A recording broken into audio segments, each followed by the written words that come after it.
So how would it sound to you if you could go full-time in your home staging business in just 90 days, even if you haven't launched yet? I've created a 90-day guide that I'm going to walk you through on exactly how you can do this step by step. Let's dive in.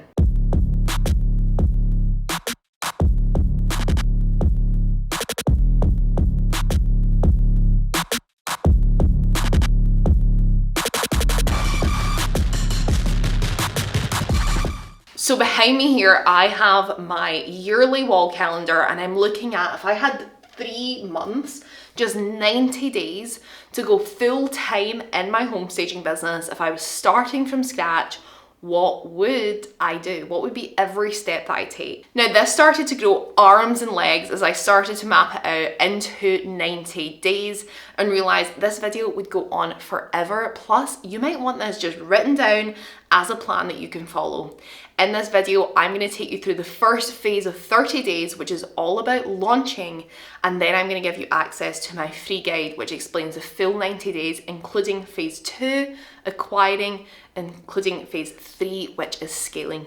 For now, let's dive into launching. Now, I tend to work 90 days in advance when planning for my business, but even at times that can be a little bit challenging. Yes, I know what the goal is for 90 days, but how do I really reach that goal? What I do is I actually phase it into 3 phases of 30 days, and that's exactly what I've done with this guide. Phase 1, which is day 1 to 30, is launch, and then we have acquire and scale. But in today's video, I'm walking you through launch. Now, in our program, Staging Business Secrets, this is exactly what I teach to launch a staging business, but we tend to teach this over 6 weeks to give you that extra little bit of time. However, in today's training, I'm condensing that into just 30 days for you so this can help accelerate your journey. So this is split up into 4 different phases. It's split into foundational business setup, system setup, branding and online presence, and then building a pre-launch and launch campaign. So I'm going to walk you through every step of what that looks like, and then you can get day 30 through 90 by downloading our guide. So you'll see here that I am following the guide on my screen and I'm walking you through day 1 through 30. So the first part of your 30-day launch is the foundational setup. And what this really looks like is getting crystal clear on why you want to launch this business. Most people launch their business and they want it to be a lifestyle business, but really their business ends up running their life rather than supporting their life. And I totally fell into this category when I first launched my business. I ended up having no life due to the way that I had not laid out what I wanted to achieve. And whilst it can feel hard to take a day or 2 out to solely focus on your vision and creating a vision board of what you want to achieve, is so important so that you build this in the right way, because bigger doesn't always mean better.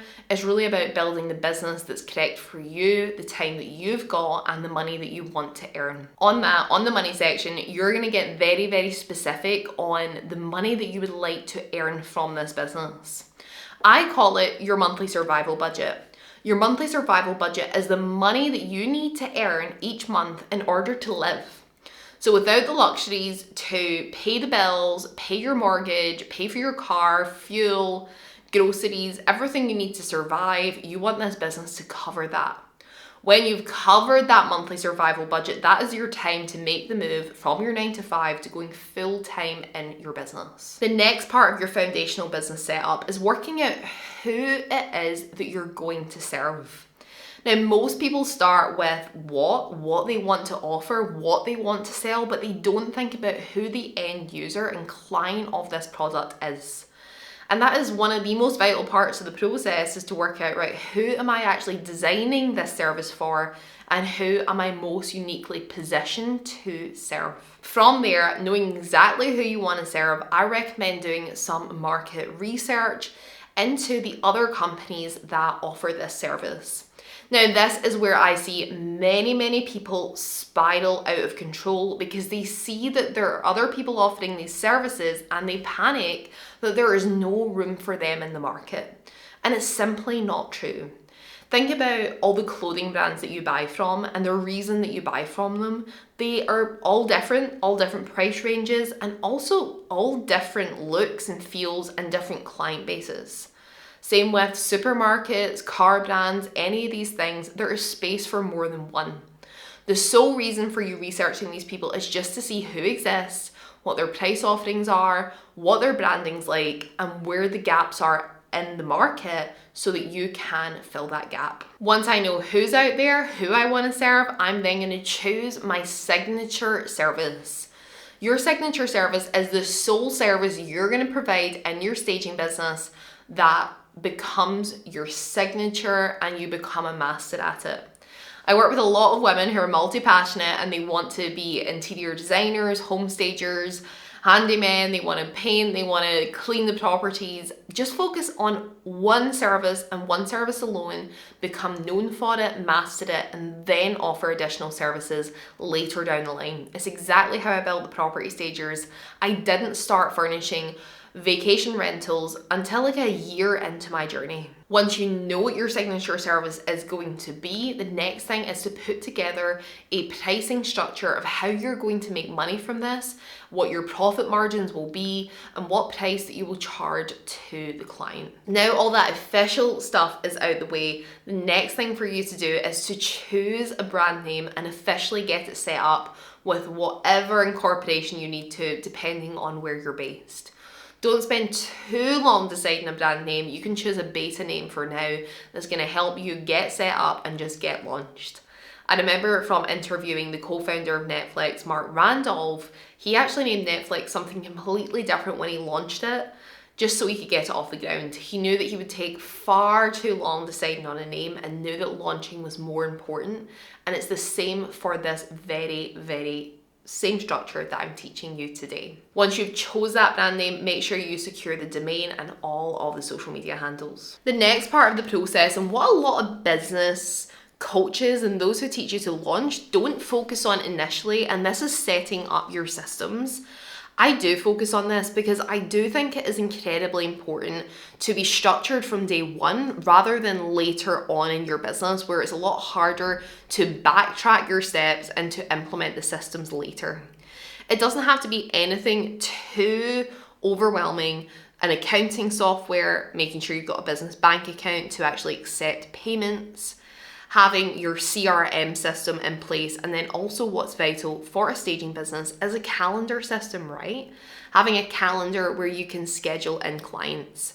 Then the final step would be to have your templated quotes, invoices, client contract, and any sort of proposals that you want to put together.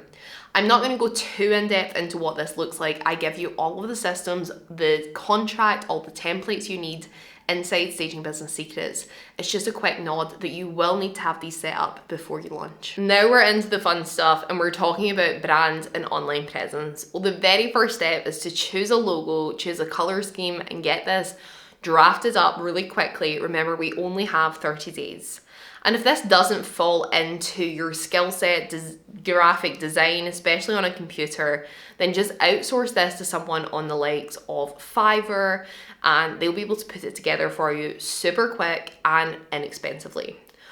Next from that, once you've got that brand name, you've got that brand look and feel, there is an optional step here that I only recommend if you're number one, very tech savvy, or you have the finances to outsource this, and this is a website.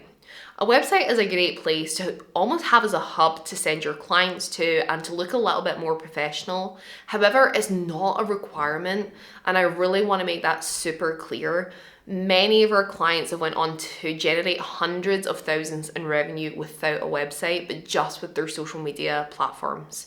So it's not a requirement, but if you are tech savvy, you might want to set up a quick portfolio website or outsource this to someone that can work on this in the background whilst you complete all of the other steps. What is a requirement though is having all of your social media platforms set up across Facebook, LinkedIn, and Instagram.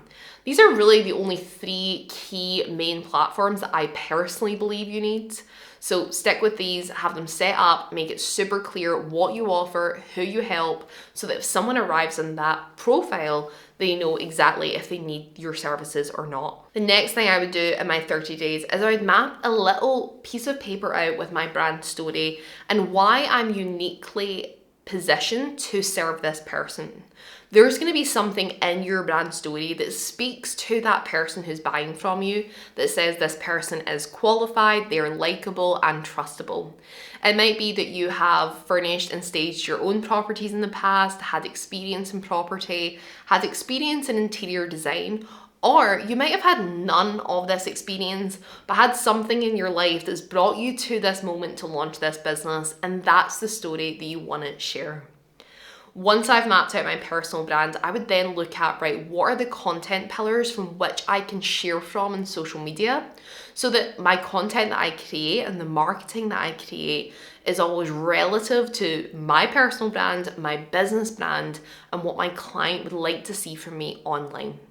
With that, your branding, your online presence is good to go. It's now time to talk about a pre-launch and launch campaign. We're back to our calendar to round up our conversation and talk about your pre-launch and your launch campaign. So this is a campaign that I teach you to launch in our program, Staging Business Secrets, where you build up hype pre-launch in order to gain some interest. This is really where the peak of interest is. Before you announce what something is, people are incredibly intrigued to hear, what is she up to? What is she doing? Then we have a launch campaign, which really just drives the message home and hopefully starts some conversations for you. So what I would do in my 30 days is I would have my 4-day pre-launch campaign with a 3-day launch campaign online across my socials, if I built an email list, and I would go out to all of them and tell them what I'm up to. The secret is to have mystique. The secret is not to let the information out too early, but tell people something is coming so that they can raise their hand and say, tell me more.